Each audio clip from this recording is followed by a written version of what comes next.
so now we're in section 4.6, which is about formalizing relations and functions. And all we're trying to do here is determine whether a relation is a function, which we know, right? A function, we have the vertical line test to test whether a relation or an equation is a function, which we use that for a graph, right? So if a vertical line goes over the graph, like, say the graph is like this, well, if we can put a vertical line over any point here, right, and it passes, then it is a function.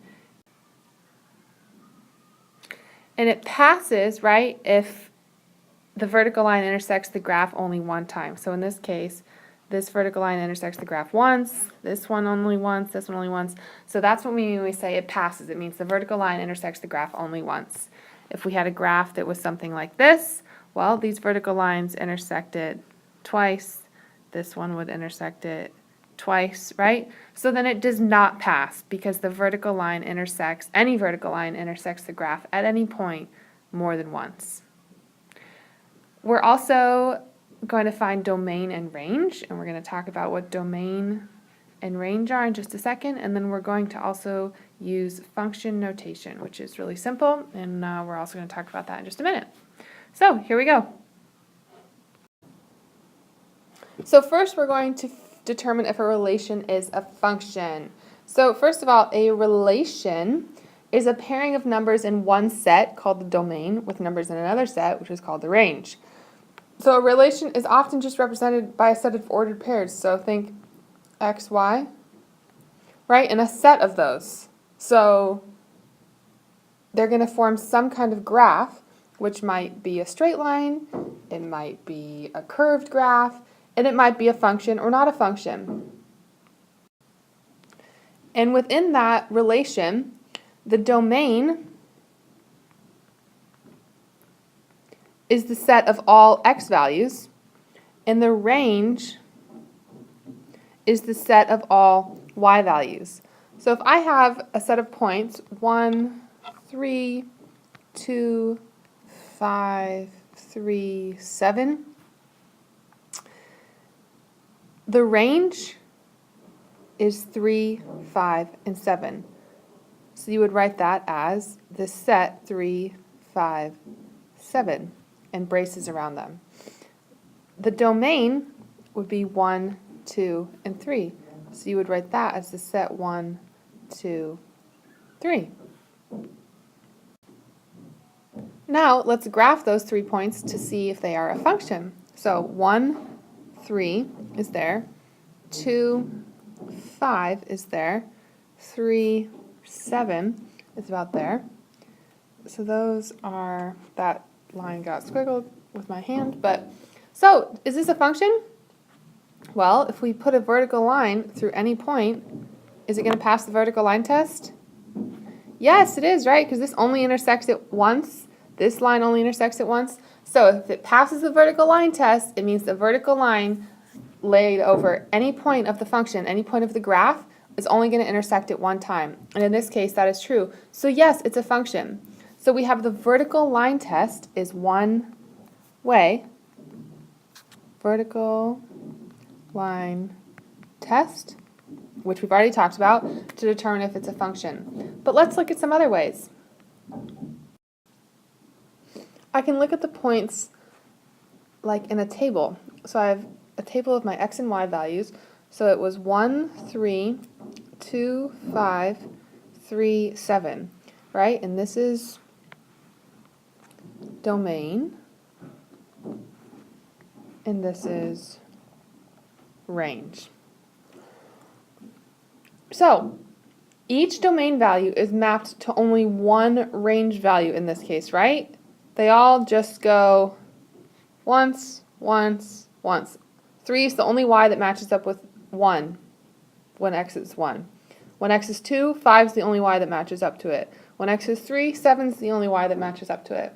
So, because each domain value is mapped to only one range value, the relation is a function. However, you could also have 4 mapped to 7, and as each domain, so each x, mapped to only one range, Well, 3 is only mapped to 7 and 4 is only mapped to 7. So yes, this works. In other words, the range can be repeated. You could just write another 7 here, right? However, let's look at an example of a table that is not a function. So again, we have our x and our y. Let's say we have 4 and 3, 5 and 4, 6 and 5, and we'll put 8. So let's say the 4 is matched with the 3, and then the 5 is with the 8, and then the 6 is to the 4 and to the 5. This 6 to the 4 and the 5. Well, in this case, the domain value 6, so remember, domain range, so I'll put an R here, and I'll put a D over here.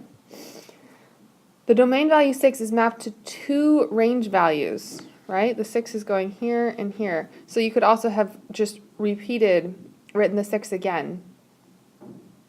So the 6 like to that 5, right? So in this case, the relation is not a function. Because if you think about the graph, if the x repeats itself, so like if I have an x that is, we'll just say this is 6, if it repeats itself, that means there are 2 points lined up directly above it, right? So when y is 4 and when y is 5 are both on this graph. And then would that pass the vertical line test? No, because no matter what this function looks like, however it is graphed, a vertical line is going to go through both of those points, right? That's not a very good vertical line. But you know what I mean. And so if the x repeats itself, if the domain repeats itself, so it's getting matched up to 2 y value, one domain value is getting matched up to more than one y value or range value, then it's not a function because it would not pass the vertical line test. So to find the domain and range, say you're given a relation, which is just a set of x, y coordinate points, and it said identify the domain, you would just list the y coordinates and identify the domain is the x coordinates, and if it said identify the range, you would just list the y coordinates. Clear? Let's try one. Identify the domain and range, this is going to be your first practice problem, of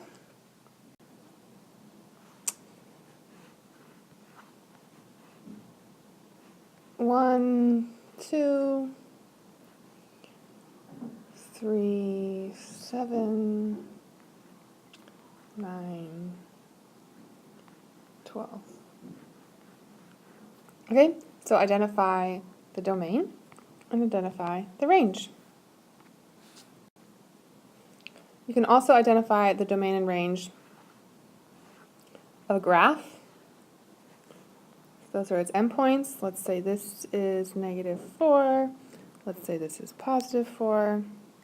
Let's say this is -2. And let's say this is 5. So, in this case,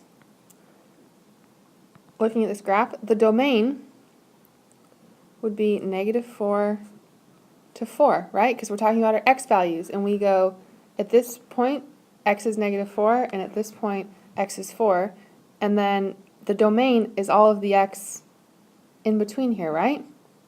So the domain is -4 to +4. And since these dots are solid dots, instead of braces in this case, we can use brackets, right? Because they fill in. It includes these endpoints of -4 and 4. Likewise, the range is, at this point, y is -2, and at this point, y is 5. So the domain, or the range, is -2 to 5. So this is interval notation. Do we remember this? Interval notation?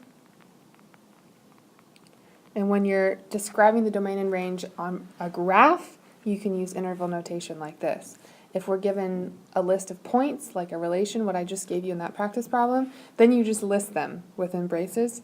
If you're using a graph, you list it in interval notation.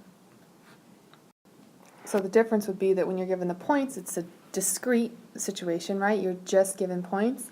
And when you're given the graph, it's a continuous situation.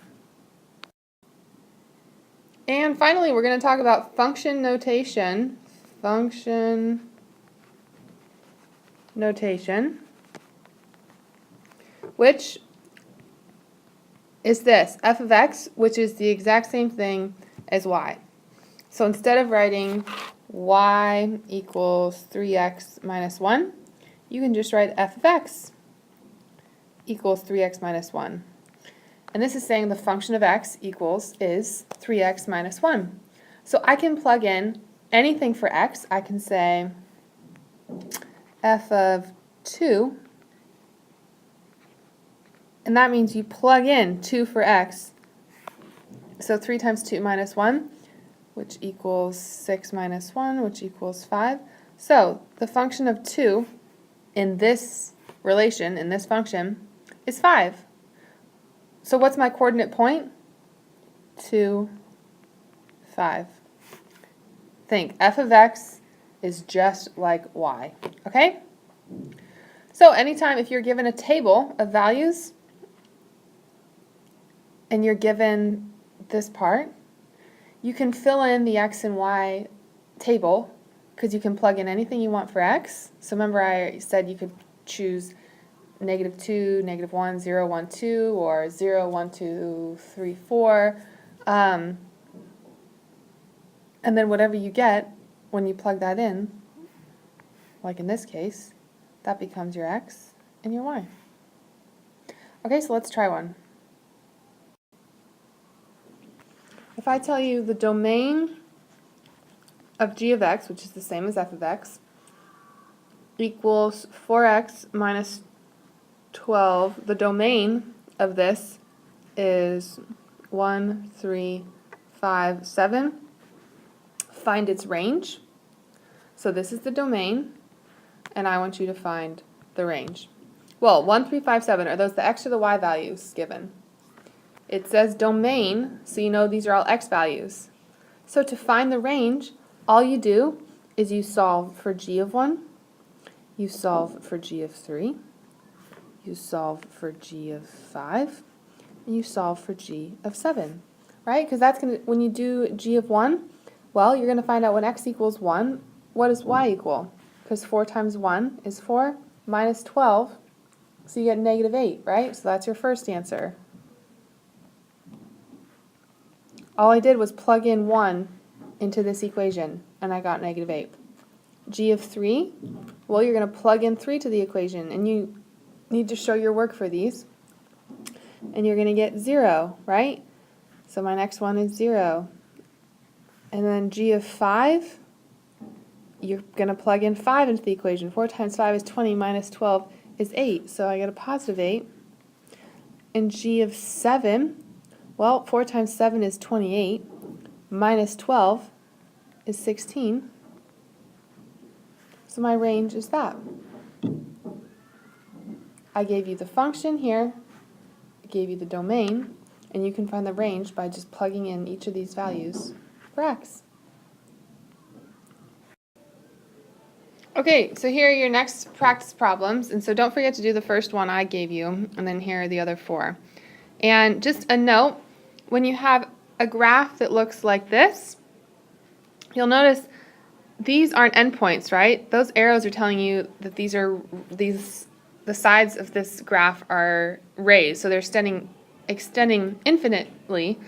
So your domain, in this case, is going to be -infinity to +infinity, right? Because x is going to go all the way that way and all the way that way. And then I'll let you see if you can figure out what the range will be. Okay, so these are your practice problems. Make sure you have good notes. There's a lot of information here, and I will see you in class.